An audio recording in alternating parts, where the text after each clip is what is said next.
Right, just been busy under here for a few minutes. What have we done? We've got this connected with the new gasket underneath, heater pipe coming through from the heater, the Jubilee cap done up there. What else have we done? Tightened all the brake pipes into the limiter, so they're all good, and then same at this end. Clutch one as well here. Fitted the clutch flexible, the new whatever that washer's called. Got that tightened in there. New banjo and copper washer on either side of the union. That's a new slave cylinder anyway. We've got that already in there with the pin through. You can probably see the old brake or the new brake connected down there. I've just fixed this wire here, so you see the new spade on it. So that's all the connections onto the solenoid. Got the inlet manifold tidied up. Just find the nuts for that. We importantly fitted the gasket before we fitted the exhaust manifold, which I put on when I was putting the engine in, because this is a stage one pair of manifolds, and that exhaust manifold is very hard to fit with all the engine steadies done up. Right, let's get these new nuts finished. 20 Newton meters, which isn't that much.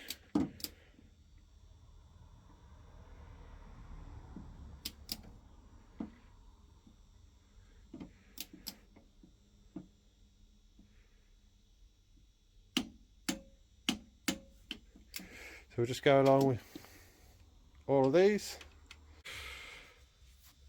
Right, time to look at the front wiring and just run you through, well, not all of it, but more important parts. Interesting point on this car is, being a Mini 25, it runs a ballast for the coil. Basically what that means is you have full voltage at startup, and then there's a ballast wire which is resistive that you run the power to the coil after the car started. You need a ballast style coil for that. Basically what we've got is, rather than just one wire, you've got two, white and pink and white and yellow, so they join together onto here. Can't do it with one hand, but basically it fits there, and the reason it's different is because this is a non-servo car, so rather than having it up there, that's where it was originally fitted until the servo came along. So I'll just pop him up there. We've got an earthing point here as well. Purple for the horn, and then it earths through the connection. Green one on there for your water temp, and then brown and white down there for your oil pressure sensor. That's kind of most of it, apart from the lighting circuits, which I don't need right now. I'll get them connected up later.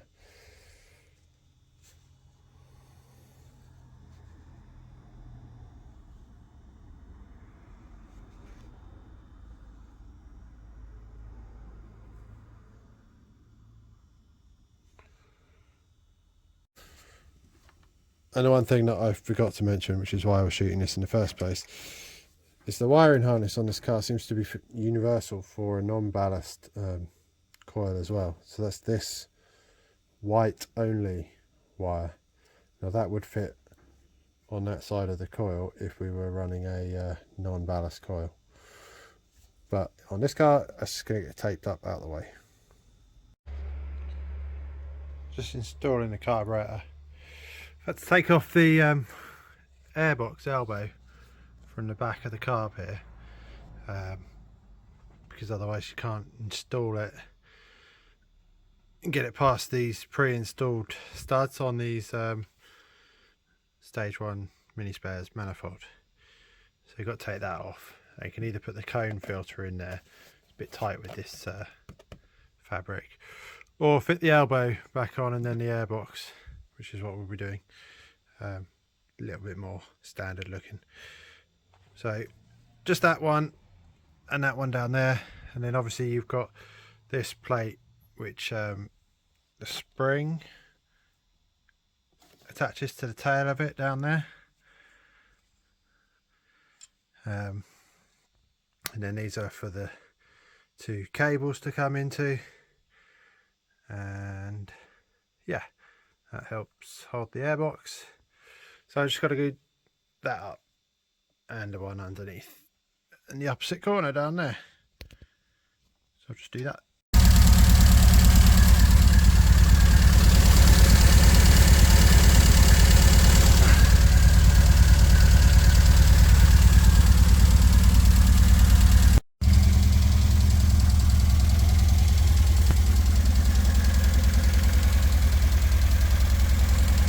Right, here we are. No oil leaks, no water leaks. Timing needs looking at. It's not a million miles out. Quick tip, it was quite hard to start the first time. And I think vacuum and timing were interfering with each other. So taking the vac off actually helped us to get it started. We've got a few issues to sort out. Clutch cylinder, absolute nightmare. It's got a hole, pinhole in the top there. So that's the worst day ever for me. I've got to take out the pin on the pedal, get that changed. I think there might be something slightly dodgy with a solenoid, need to investigate that. Also, wiper motor is blowing my fuse. This fuse here is for the wiper motor. With green and orange up this side. This side's green and white here, green and orange that side. Comes to the starter mate. The wiper there. So take the relay out, take the wiper motor out. Fuse isn't blowing straight away now. Anyway, sort of shirt running.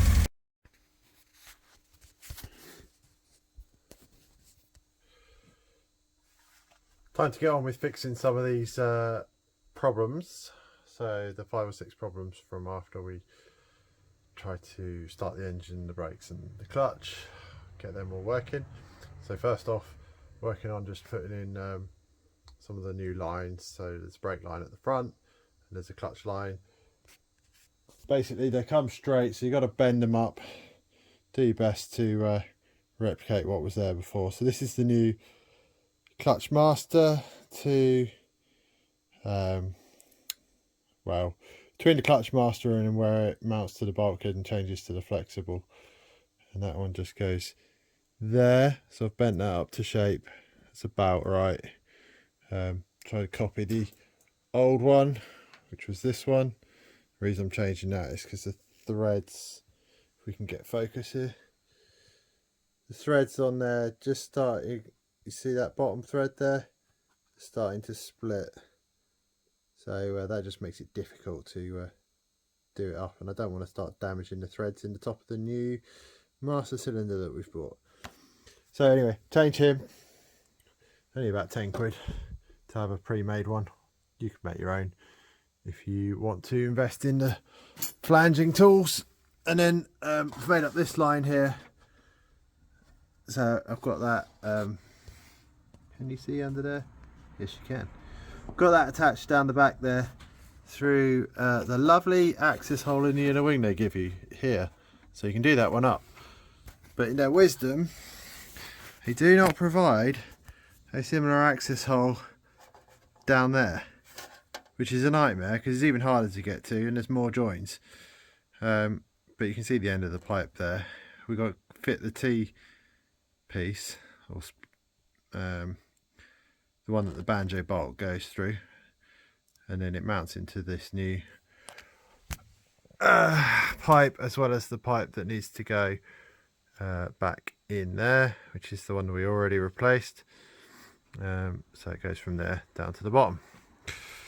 So yes, clutch, that is 2 nuts there, and the nightmare pin which we've taken out inside. That nut there is also a bit of a pain to get to. You kind of a short 1/2 inch spanner would do. I've got this one which is a bit too long. I can just get one flat rotation just about, which is enough to undo it, but it takes ages. Anyway, so yeah, managing to use those, and this is the fancy brake pipe spanner that I bought. So it comes in 10 and 11. 11 is what you need on the Mini.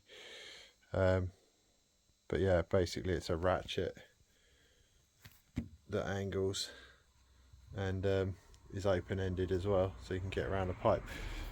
Difficulty with this is the mechanism makes it quite chunky at the end, you know. So yeah, although the angling lets you get into tight spaces because it's quite a chunky spanner, yeah, it makes it a bit more tricky. Plus, if you've got a bend right near the end, like on that pipe, it's also a struggle to use. Anyway, one for the toolkit at least. So I will finish the brake pipe down there, and we'll just lift that out if I don't lose that washer. That washer, it goes with those nuts, and there's another washer there. We'll lift those out and we'll put in the new cylinder, get the pipes all joined up, and then we'll be back on doing the pin on the inside. Alright, new parts again, so new flexibles with the new nuts, the new banjo bolt here, and this piece we've replaced as well. Basically to see if we can stop this area here from leaking brake fluid when we put pressure through the system. So there are the 2 nuts and bolts. It goes through the back here, that should go through there, holding on the stone back plate, stone guard. Yeah, so now we've got this, and what we'll do is we basically just rotate that caliper while it's hanging there to get it off. So we'll do that. We've got the copper washer underneath, which we have, so that banjo bolt can now be done up. See, 1 copper underneath, 1 copper above. That's what we're looking for. Access is a nightmare. So that's down there. Show you under here. New flexible in place, and that nut done up there. Right, there's the line, look. Just going to go straight into that hole there.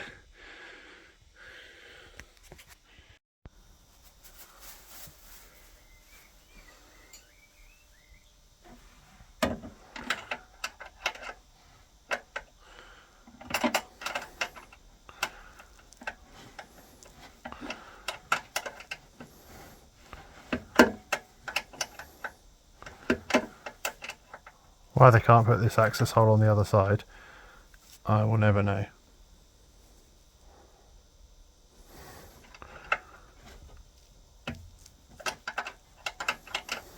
Don't want to strip it, but I don't want it to leak. Difficult decision.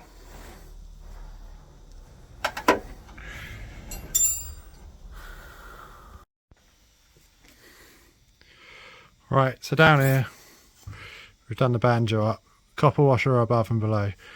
Those 2 pipes we didn't take out should still be hopefully tight enough.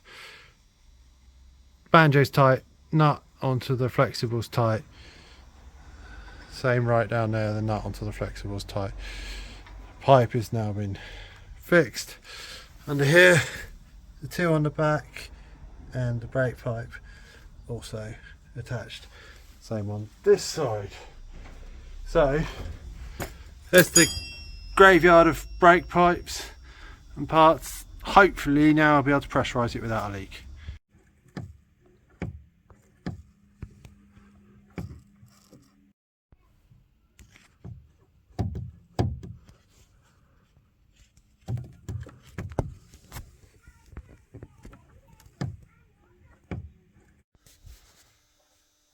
Hello.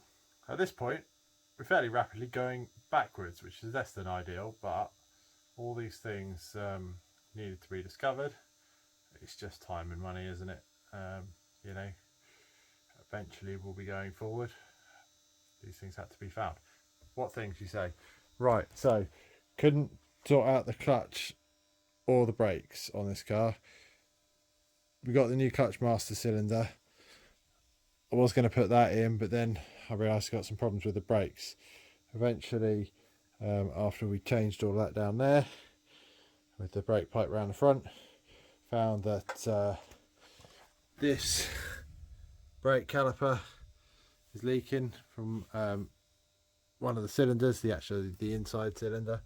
So it was leaking in here, and that was dripping down. Actually, you can see fluid sat in the bottom there, which I need to try and get rid of actually.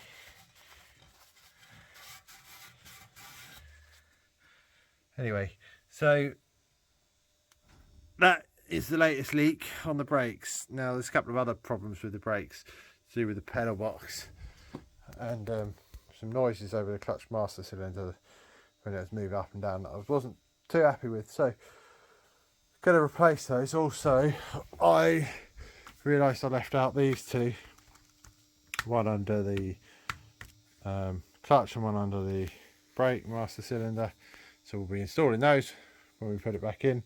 So obviously in here I've had to disassemble the steering column slightly, and I've also now removed the full pedal box.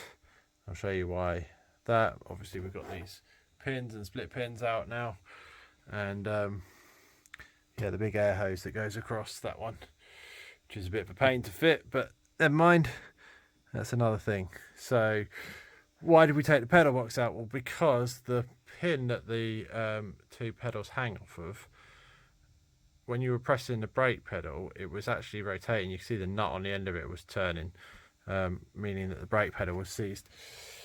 So we've got it here. It just meant the pedal was seized onto the pin. That pin goes through, you know, through the middle here, and it was obviously seized onto it. So what I've done is I've drifted that out, and we'll replace this pin. You can get that. Unfortunately broke my switch. That switch there, we can get that as well though, so that's fine. So a few steps backwards, waiting on parts again now. Bit annoying, but anyway, need to do other things, so fix the washing machine and stuff like that.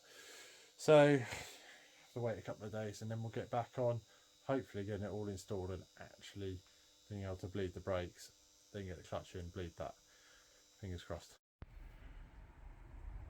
Here's a new pedal box pin, obviously fresh thread on the end, and that little nipple, I suppose, sticking out there that helps stop it turning within the pedal box. So that's going to go through this hole here, and yeah, hopefully it won't bind on the pedals anymore. So let's see if we can get that in. Everything's mostly lined up there. Just try and drop it in.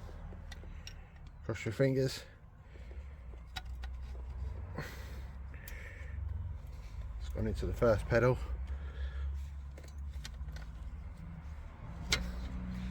Second pedal's obviously slightly out of line. This is going to be a two-hand job. I'll come back to you when I've pushed that in. No longer binding on the pin here. There. We've got to pull the pedal down, and it just springs up, and the other one as well, without the pin moving. Right, this is the leaky caliper. So shiny new pieces to go in place. Look at that. Very good. These are made by Mini Spares. Replica reproduction to a decent quality. Or so they say. Hopefully it'll be good enough. Should be. Let's get this all taken apart. I've just pulled out split pins. This way. That. Put the one that goes next to the pipe over here. And that one over there. Good. Lift him out the way. And then what I'll do is I'll just build up new ones of these, which is dead simple. Pads in, spring clip through with the split pins. Anyway, we'll come back when they're both built up and we're fitting them on the car. Here we are then, 2 shiny new calipers in. Showing up the rest of it now really, but there you go. Spun it onto the flexible, so you have the flexible dangling down here, spin it on, put it up, put the 2 bolts in the back through the stone shield, and get it all tightened up. So now that's that side, and obviously one up there. We can hopefully bleed the brakes again soon.